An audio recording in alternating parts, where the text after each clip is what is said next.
जय श्रीमन्नारायण, जय श्रीमन्नारायण, जय श्रीमन्नारायण, जय श्रीमन्नारायण, जय श्रीमन्नारायण, जय श्रीमन्नारायण। सीताराम जय सीताराम, सीताराम जय सीताराम, सीताराम जय सीताराम, सीताराम जय सीताराम, सीताराम जय सीताराम। जिनकर नाम लेत जग माही, जिनकर नाम लेत जग माही, सकल अमंगल मूल नसाही।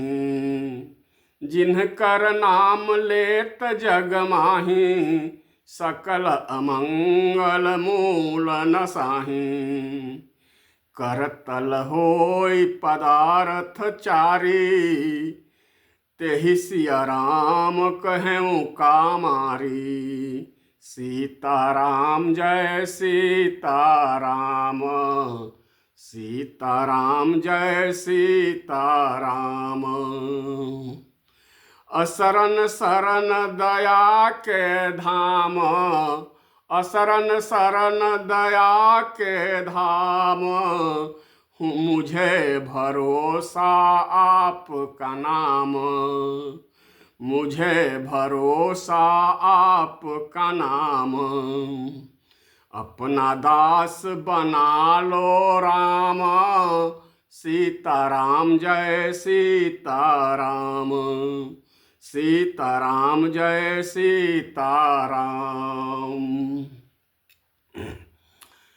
लक्ष्मीनाथ समारंभा नाथयामुनि मध्यमा, अस्मदाचार्य पर्यंतां वंदे गुरुं परंपरा। श्री रामचंद्र भगवान की जय, राधा कृष्ण भगवान की जय, गौरी शंकर भगवान की जय, संत शिरोमणि तुलसीदास जी महाराज की जय, गुरुदेव भगवान की जय, सब संतन की जय, सब भक्तन की जय। नमः पार्वती पतये हर हर महादेव। गौरी शंकर शुभ विवाह के पावन प्रसंग अंतर्गत प्रसंग को आगे बढ़ाते हुए निवेदन किया जा रहा है कि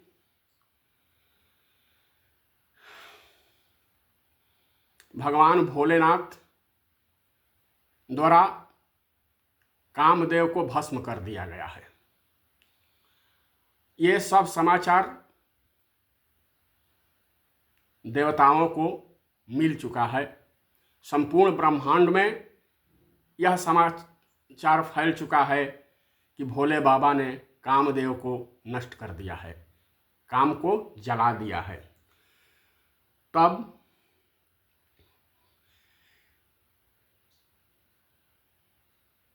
एहा देवन समाचार सब पाए, ब्रह्मादिक वैकुंठ सिधाए। एहा सब सुर विष्णु बिरंचि समेत, रम गए जहाँ शिव कृपा निकेता। एहा पृथक पृथक तिन्ह केन्ह प्रशंसा, राम भये प्रसन्न चंद्र अवतंसा। एहा बोले कृपा सिंधु वृषके तु, राम कहूँ सुर अमर के ही आए ही है तु। एहा कह विधि तुम प्रभु अंतरयामी,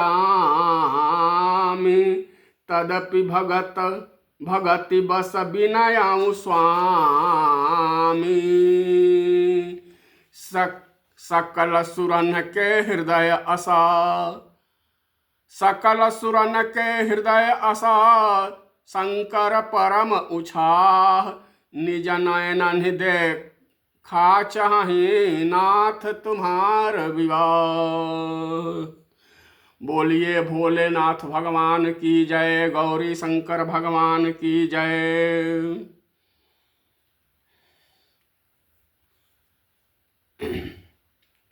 जब समाचार मिला तो विष्णु, सभी देवता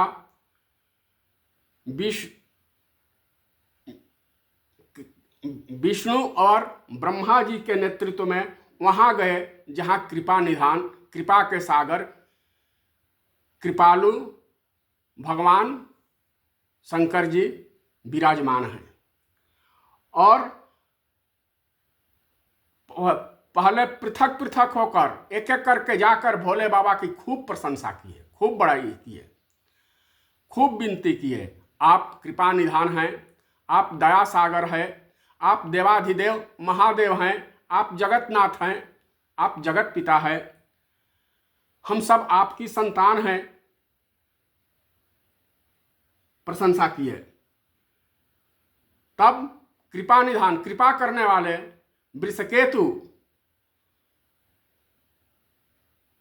वृषकेतु भगवान शंकर जी आने का प्रयोजन पूछ रहे हैं। वृषकेतु विशेषण, यहां वृष शब्द धर्म के लिए दिया गया है, केतु मतलब पताका, धर्म की पताका को फहराने वाले आप हैं, धर्म ध्वजा को लहराने वाले आप हैं। और राम कथा, राम सुजस के गायन श्रवण करने वाले आप हैं। भोले बाबा पूछ रहे हैं कि हे देवगण, आप लोग को आने का प्रयोजन क्या है? आप लोग इकट्ठे होकर और पृथक पृथक आकर क्यों आए हैं? आने का तो कुछ प्रयोजन होगा, आने का तो कुछ कारण होगा। तो देवगण का नेतृत्व ब्रह्मा जी कर रहे हैं।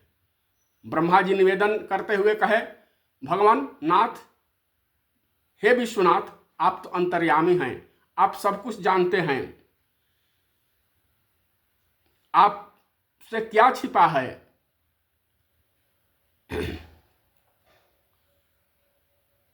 फिर भी आपसे विनय किया जा रहा है, आप कहते हैं तो विनय किया जा रहा है। क्या? सकल सुरन के, सभी देवताओं के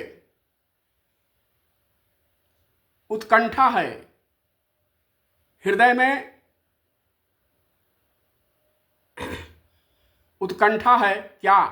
कि आपके कथा श्रवण तो देवताओं को मिल गया है, आपके कथाओं का तो श्रवण करके देवताओं के कान तृप्त हो गए हैं, लेकिन इनकी आंखें आपकी विवाह देखने के लिए, आपके विवाह मंगल देखने के लिए व्याकुल हैं। कानों का तो लाभ मिल गया है, लेकिन आंखें दर्शन की लाभ लेना चाहती है। निज नयन देखा ही चाहता नाथ तुम्हारा विवाह।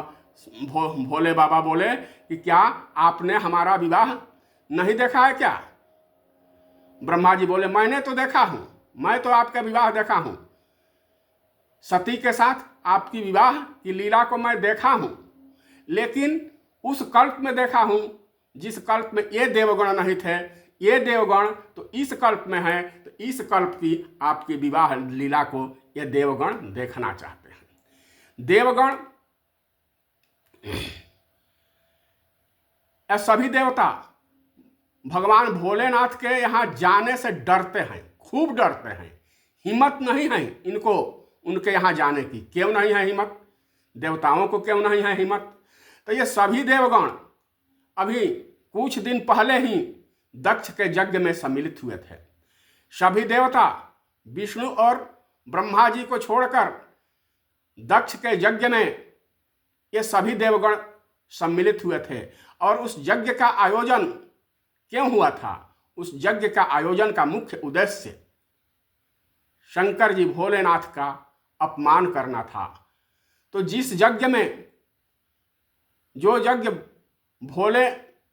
जिस यज्ञ में भोले बाबा का अंश न हो, उस यज्ञ में ये देवगण सम्मिलित हुए थे। ये क्या भोले बाबा के अपमान वाली यज्ञ में सम्मिलित होना नहीं कहा जाएगा क्या? इसीलिए देवगण भोले बाबा के पास जाने से डरते थे। इसलिए वे ब्रह्मा जी के नेतृत्व में गए, विष्णु जी के नेतृत्व में गए, अकेले भी गए। भोले बाबा तो भोले बाबा हैं, वे तो जगतनाथ हैं, जगत पिता है, विश्वनाथ हैं। वे उनको इस मान अपमान में कौन मान किया, कौन अपमान किया, इसका वे ख्याल ही नहीं रखते हैं, इसको वे मन में रखते ही नहीं हैं। तो सकल सुरन के हृदय अस शंकर परम उछाह, निज नयन देख चाहे नाथ तुम्हार विवाह। अब एक बात आती है, क्या यह प्रश्न स्वाभाविक है कि क्या इन देवगणों को विवाह देखने की इच्छा थी?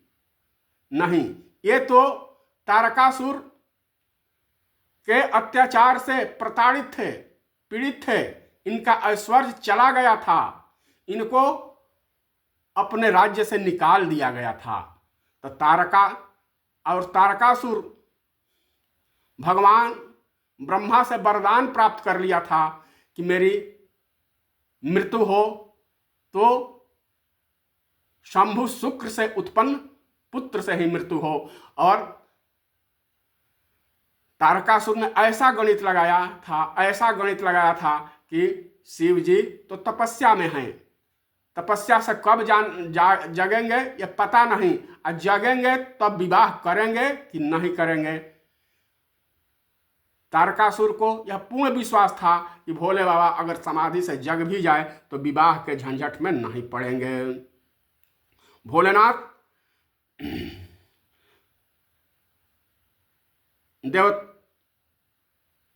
देवता लोग विनती कर रहे हैं, निवेदन कर रहे हैं, प्रार्थना कर रहे हैं भोले बाबा से। क्या? भोले बाबा, देवताओं के हृदय में आपका विवाह देखने की अति उत्कंठा है, बड़ा उत्साह है। आपकी अभिन्न शक्ति श्री सती जी अपने पूर्व कलेवर का त्याग करके, अपने पूर्व शरीर का त्याग करके पर्वतराज श्री हिमालय के घर में पुत्री बनकर जन्म ले चुकी है। और देव ऋषि नारद के उपदेश से आपको पति रूप में प्राप्त करने के लिए घोर तपस्या कर रही है, कठिन तपस्या कर रही है। हम सबकी यही प्रार्थना है, भोलेनाथ, विश्वनाथ, हम सबकी यही प्रार्थना है, क्या कृपा करके उन्हें अंगीकार कर लीजिए, जिनसे देवताओं का मनोरथ पूर्ण हो। देवताओं का मनोरथ तो पूर्ण हो ही, जगत का कल्याण हो। आप जगतनाथ हैं, जगत आज तारकासुर के अत्याचार से रो रहा है।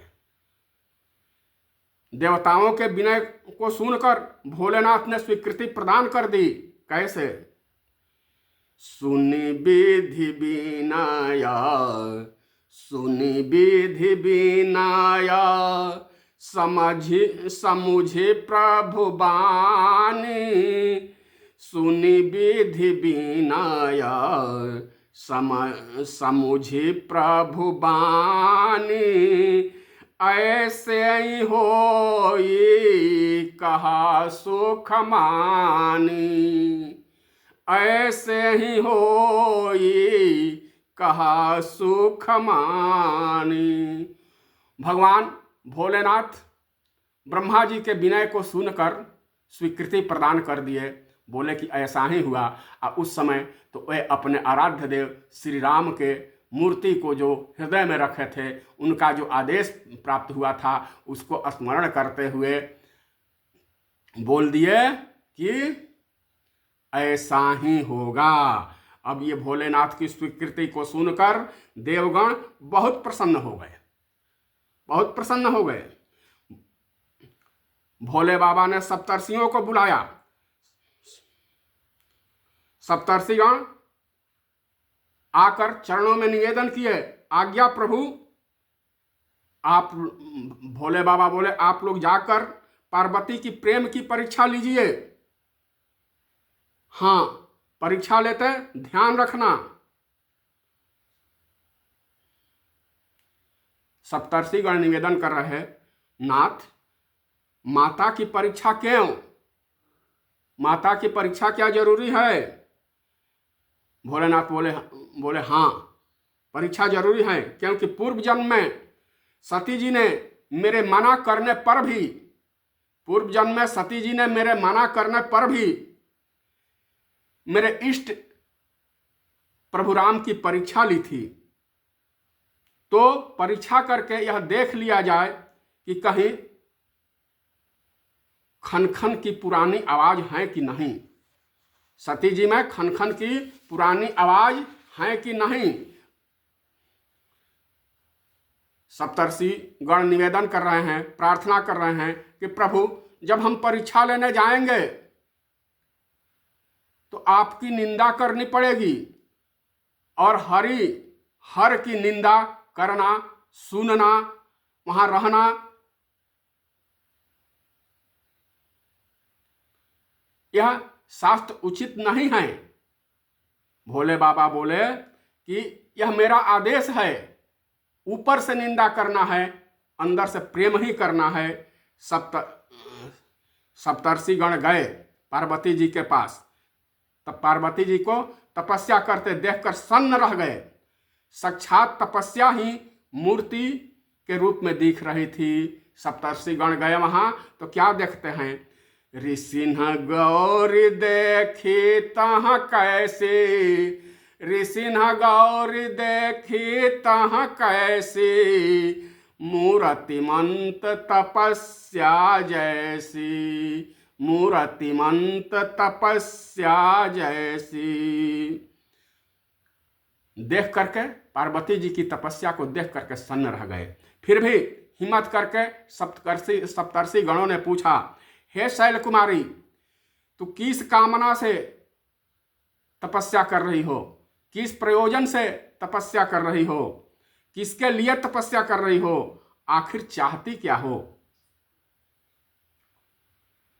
हे पार्वती जी कह रही है, हे मुनि श्रेष्ठ, यदि आप लोग जानना चाहते हैं ना, न जाने तो ही अच्छा। आप लोग जानना चाहते हैं, यह अच्छी बात है, लेकिन मैं कहती हूं न जाने तो ही अच्छा। सप्तर्षि गण बोले, क्या जानने योग्य नहीं है तुम्हारे तपस्या के कारण? हे देवी, क्या आपके तपस्या का कारण जानने योग्य नहीं है? मां बोलती है, जानने लायक तो है, लेकिन जानकर मेरी हंसी उड़ाओगे, मेरा उपहास करोगे, और मैं नहीं चाहती कि आप लोग मेरा उपहास करें, मैं हंसी का पात्र बनूं, इसलिए न जाने तो ही अच्छा। एहा बोले मुनि सुनु शैल कुमारी, एहा बोले मुनि सुनु शैल कुमारी, राम करहूँ कहवन कारण तप भारी, एहा के ही अवराध हूँ का तुम चाहूँ, राम हम सन सत्य मरण किन कहूँ, एहा कहत बचन मन अति सकुचाई, राम हसिहाहु सुनु हमरे जड़ताई, सुनत बचन बिहसे ऋषय गिरि संभवत देह, नारद कर उपदेश सुनी बसेऊं कहूँ गेह, सियावर रामचंद्र की जय, उमापति महादेव की जय। जय जय सीताराम, जय जय राधे श्याम। बोले मुनि सुनु शैल कुमारी, राम करहु कवन कारण तप भारी।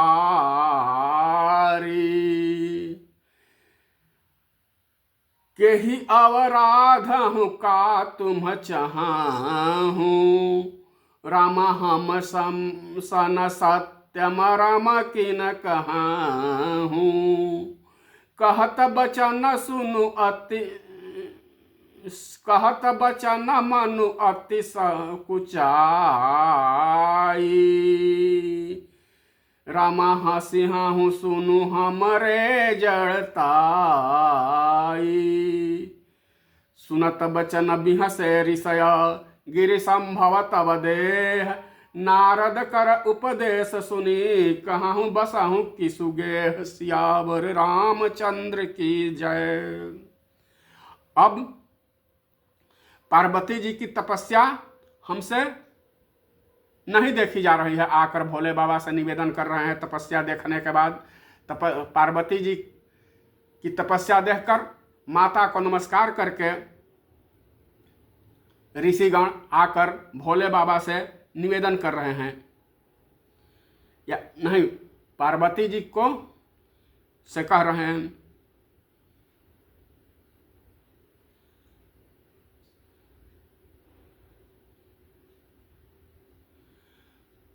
पार्वती की दासा हमसे देखी नहीं जात, कैसे सूख गए गात। पार्वती की दासा हमसे देखी नहीं जात, कैसे सूख गए गात।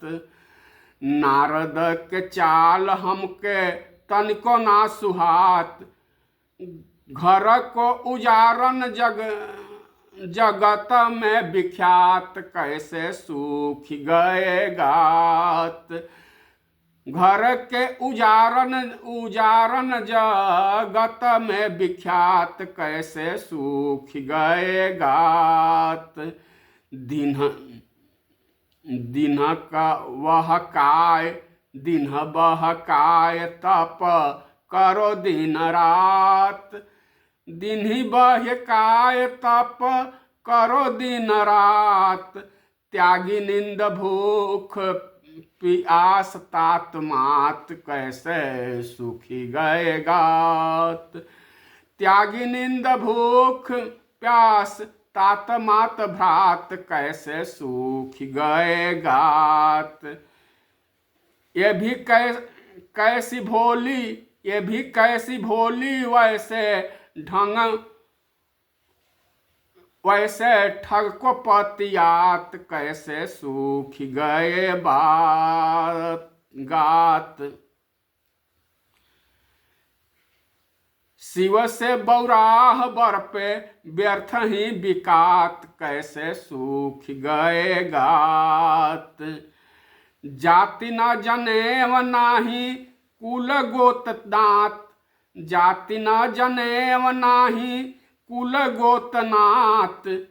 घर ना मकान जिनके पिता नाही मात, कैसे सूख गए गात। घर न मकान